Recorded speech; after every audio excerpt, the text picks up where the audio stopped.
Après 2 mois de brouille, l'Algérie et la France entreprenant la décrispation de leurs relations.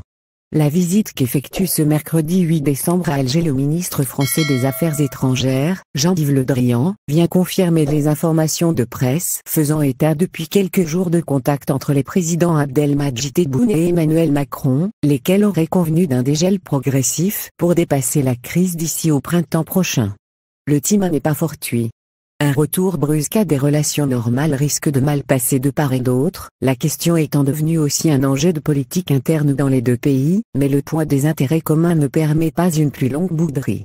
Algérie, France. Paris propose un partenariat ambitieux pour une relation confiante depuis début octobre. La relation est réduite à sa plus simple expression suite aux propos controversés tenus le 30 septembre par le président Macron sur l'Algérie, son histoire et ses dirigeants.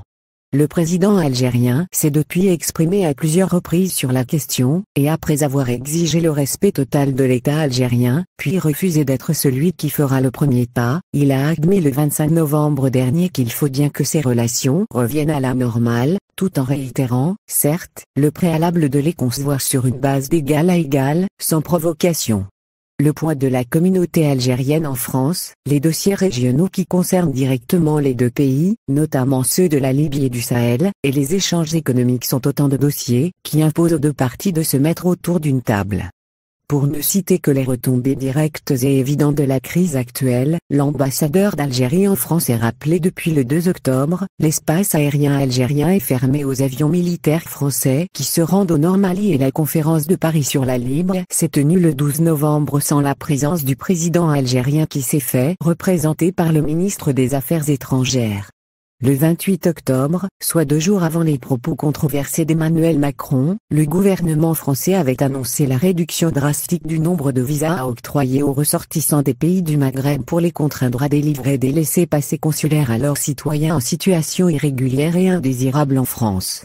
Les Algériens sont les plus touchés avec seulement 31 000 visas en 6 mois. Quant à la présence économique française en Algérie, elle se rétrécit considérablement depuis au moins ces 2 dernières années. Emmanuel Macron, le choix le moins mauvais. De part et d'autre, on a conscience que les choses doivent revenir à la normale, pour reprendre l'expression de M. Tebboune, mais pas à n'importe quel prix en termes d'image. Cela vaut autant pour le président Macron qui s'apprête à mener la bataille de sa réélection au printemps prochain justement, que pour les dirigeants algériens qui, comme l'a expliqué Abdelmadjid Tebboune le 5 novembre au journal allemand Der Spiegel, ne peuvent pas faire comme si de rien n'était après les propos qualifiés de graves du président français.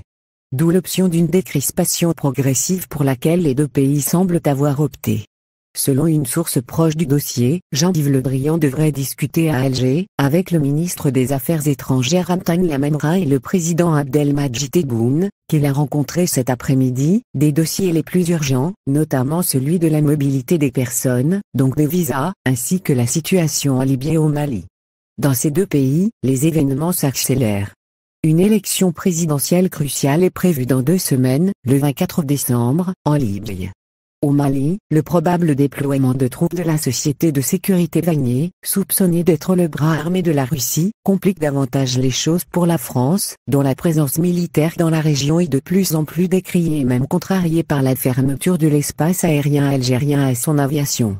Ce n'est peut-être pas un hasard si le déplacement de Le Drian à Alger survient 48 heures seulement après une mise en garde ferme de la ministre française de la Défense, Florence Parly, contre le déploiement des éléments de Wagner, qu'elle a jugé inacceptable.